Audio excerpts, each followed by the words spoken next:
Suatu ketika saat belum diangkat menjadi nabi, Musa pernah melerai perkelahian antara dua orang, yakni antara seorang Bani Israel dengan prajurit Firaun. Karena keduanya susah sekali dipisahkan, Musa kemudian menghajar si prajurit Firaun dan si prajurit Firaun langsung roboh ke tanah dan meningsoi di tempat. Setelah prajurit Firaun itu meningsoi, Musa baru tahu kalau sebenarnya yang bersalah dalam hal pertikaian keduanya adalah si Bani Israel yang dibelanya itu tadi.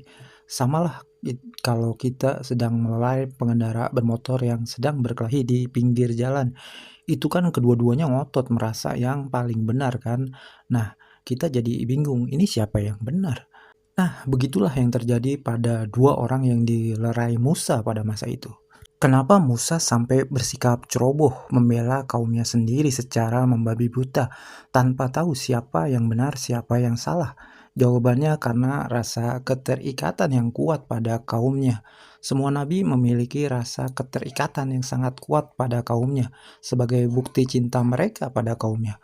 Bahkan pada kasus Musa sampai dibela juga meskipun kaumnya itu berada di pihak yang salah. Pada Nabi Muhammad sendiri, ikatan yang kuat dengan kaumnya juga terlihat nyata ketika beliau menanyakan kepada kaum kafir Quraisy, kenapa mereka tidak mau menerima agama Islam. Padahal kaum Quraisy adalah yang paling berhak menerima ajaran Islam. Jawaban kaum kafir Quraisy menyebalkan pada saat itu. Mereka menjawab, apakah kami akan mengikuti begitu saja seorang nabi yang pengikutnya hanyalah budak-budak sahaya dan orang-orang miskin di antara kami. Jadi mereka seolah-olah menertawakan pengikut Nabi Muhammad SAW yang pada saat itu hanyalah budak-budak sahaya dan orang-orang miskin. Mereka gengsi untuk menerima kebenaran. Nah, kata-kata orang kafir Quraisy tadi mirip sekali dengan kata-kata guru gembul kan yang berkata, kenapa Islam begitu tertinggal sekarang? Lihat Cina sudah mengembangkan Islam apa? Pesantren itu SDM rendah. Kami malu menjadi muslim. Kenapa kata-kata ini sampai keluar dari mulut guru gembul bukan cuma keluar sekali atau dua kali, tapi berkali-kali diulang-ulang terus jadi nampak macam doktrin ajaran aliran sesat. Nanti dijawab guru gembul, itu bentuk autokritik saja Baraya. Orang kafir Quraisy juga bisa dong ngomong begitu. Itu autokritik saja wahai Nabi. Kurangnya rasa keterikatan dengan kaumnya itu membuat pemimpin-pemimpin Islam di zaman ini bisa dengan entengnya menyesat-nyesatkan kaumnya sendiri, menjelek-jelekkan kaumnya sendiri.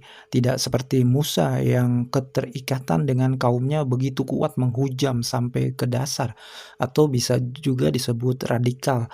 Karena bahkan ketika kaumnya berbuat salah pun masih juga dibela oleh Musa. Ini kan hubungan ikatan dengan kaumnya yang bisa disebut sebagai radikal atau menghujam sampai ke akar-akarnya, saking kuatnya hubungan tersebut.